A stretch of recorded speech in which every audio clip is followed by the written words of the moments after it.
금일은 다윗의 충신들과 충신들의 마음의 무게를 아는 다윗이라는 말씀의 제목으로 함께 하나님의 말씀을 나누고자 합니다. 오늘은 계속해서 역대상 11장 말씀을 나누고자 합니다. 여기에는 다윗의 용사들에 관한 이야기가 나와 있습니다. 오늘 본문 같은 경우에도 어제 본문에 등장했던 용사들보다는 조금 못하지만 그럼에도 불구하고 다윗의 충신으로서 위엄이 있고 대단한 3인의 용사들의 충성심과 또 그에 따른 다윗의 태도에 관하여 설명을 하고 있습니다. 오늘 우리 하나님 말씀을 통해 하나님의 뜻을 배우고자 합니다. 먼저는 사건의 배경부터 살펴보도록 하겠습니다. 오늘 본문은 다윗의 군대와 블레셋 군대가 대치 중에 있는 상황입니다. 다윗이 아둘람 굴에 이르렀을 때 적군인 블레셋 군대 르바임 골짜기에 진을 칩니다. 그러므로 인하여 다윗과 블레셋 군대 간의 일촉즉발의 상황이 펼쳐집니다. 언제 전쟁이 벌어져도 모르죠. 자, 이러한 상황이 펼쳐졌는데요. 사무엘하 23장 13절을 보도록 하겠습니다.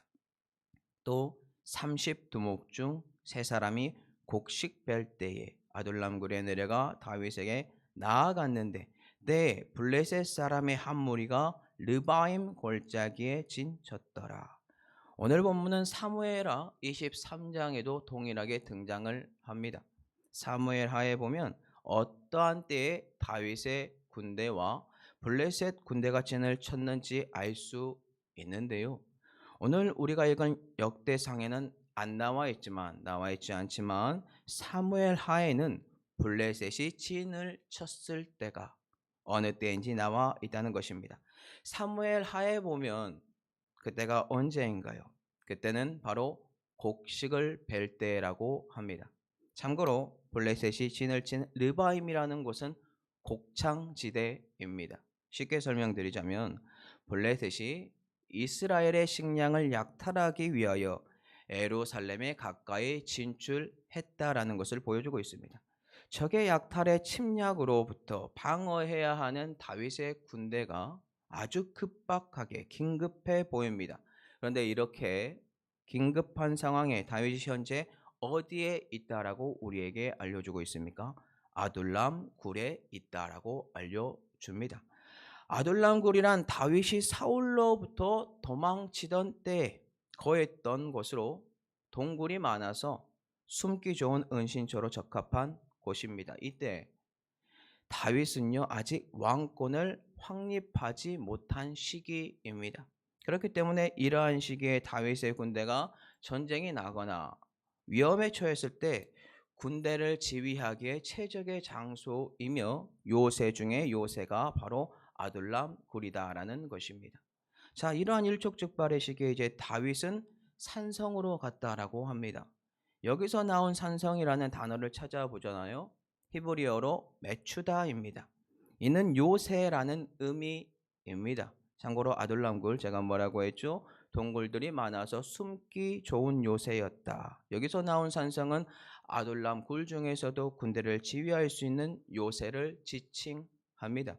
그리고 블레셋 사람들은 르바임 골짜기에 진을 쳤고 그와 동시에 블레셋의 수비대가 베들레헴의 진영을 구축하였습니다. 그런데 이러한 상황 속에서 우리가 정말로 생각하지 못했던 상황이 연출이 됩니다.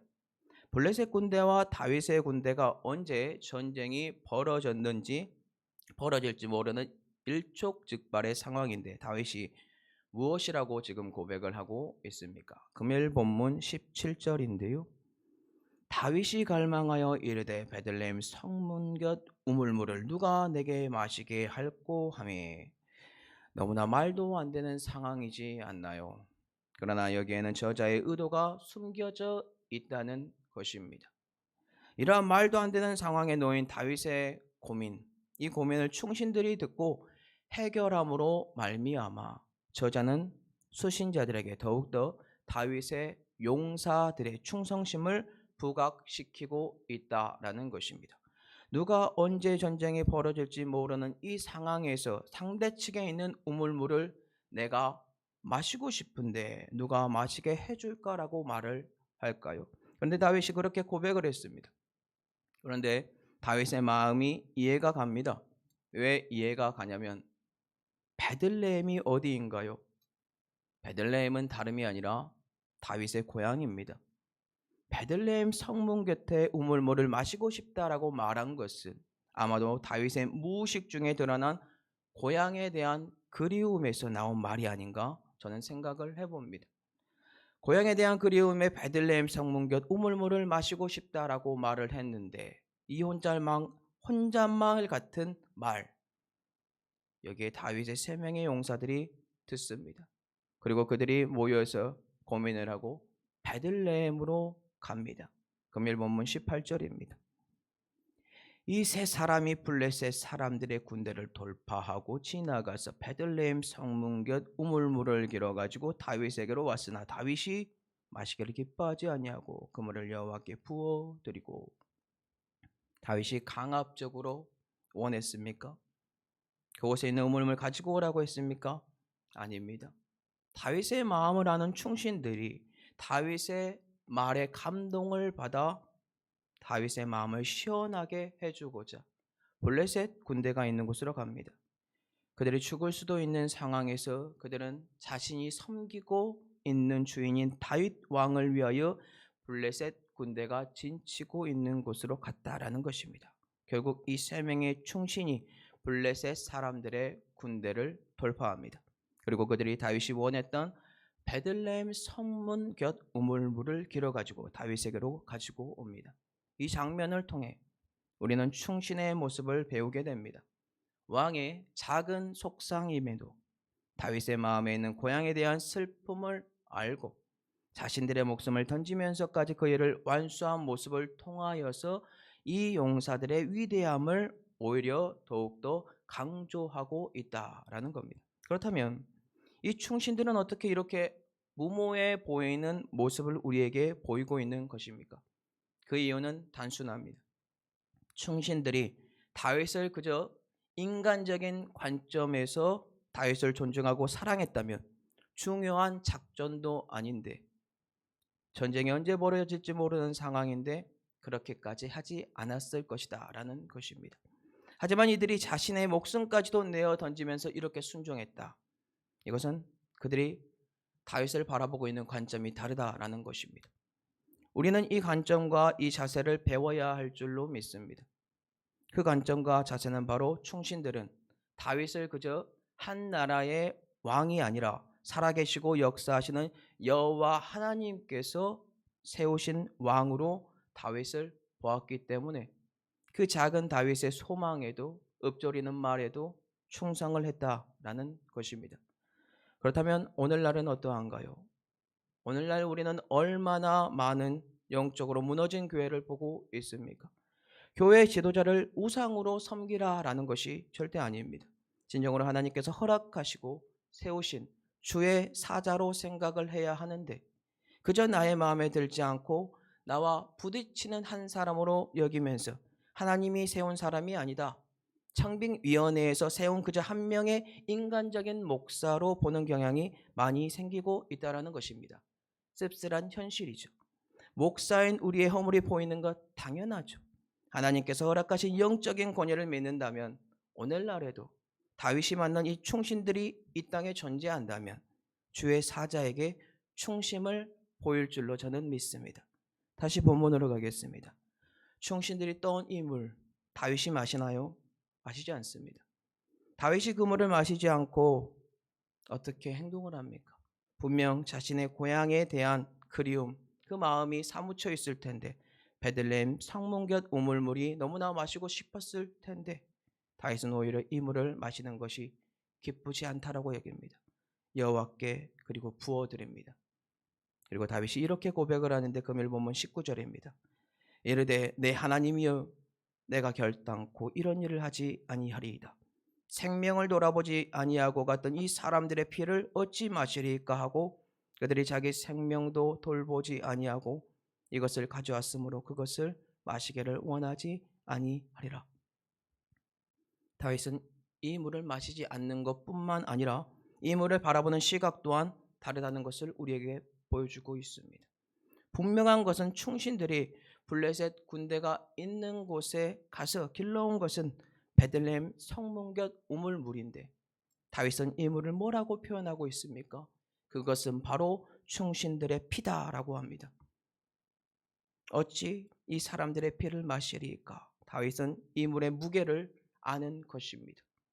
이 물의 무게는 자신이 사랑하는 충신들이 죽을 수도 있는 상황에서 자신들의 목숨을 내어 던지면서까지 다윗의 마음의 갈증을 해결해 주고자 하는 이 충신들의 헌신과 섬김의 무게라는 것입니다. 이를 아는 다윗이 충신들이 떠온 물, 이 사람들의 피라고 합니다. 그리고 이 무게의 깊이를 하나님께 온전히 드림으로 충신들의 마음과 자신의 신앙심을 하나님께 올려드립니다. 이 물의 가치가 보이십니까? 값으로 환산할 수 없는 크기의 물이며 충신들의 핏값으로 얻은 물입니다. 이를 다윗은 알기에 이를 마실 수가 없습니다. 오히려 하나님께 이 충신들의 피를 드림으로 다윗을 하나님처럼 섬긴 이 새 용사를 더욱더 높이고 오늘날 모든 사람들이 볼 수 있게 성경에 기록하게 합니다. 이뿐만 아닙니다. 하나님을 감동시킴으로 다윗은 하나님이 동행하는 사람이요 전쟁에서 승리하는 사람이 됩니다. 말씀을 정리하겠습니다. 오늘 우리는 다윗의 충신들에 관한 하나님의 말씀을 살펴보았습니다. 이들의 모습이 무모해 보이지 않습니까? 그런데 이들이 바라보는 관점은 다릅니다. 다윗을 하나님께서 세운 왕으로 보았기 때문에 그들은 자신들의 목숨을 던지면서까지 왕의 혼잣말 같은 말에까지 충성을 합니다. 누가 오늘날 이러한 모습을 보일 수 있을까요? 이를 이렇게 바꿔보면 답이 쉽습니다. 하나님께서 하시는 말씀 가운데 누가 나를 위하여 저들을 구원할꼬 혹은 누가 나를 위하여 자기 자신의 목숨을 버릴꼬 하나님의 말씀에 응답하신 분이 있습니다. 그 충신이 바로 예수 그리스도이십니다. 과거 충신들의 모습은 그저 충신들의 충성이 아니라 신앙인의 모습입니다. 하나님을 생각하고 다윗을 보았기에 그들의 충성은 인간적인 것이 아니라 오히려 하나님을 향한 숭고한 신앙입니다. 그렇기 때문에 자신의 목숨을 던지는 겁니다. 그럼 누가 잃어버린 자들을 위하여 자기 자신의 목숨을 던질 수 있을까요?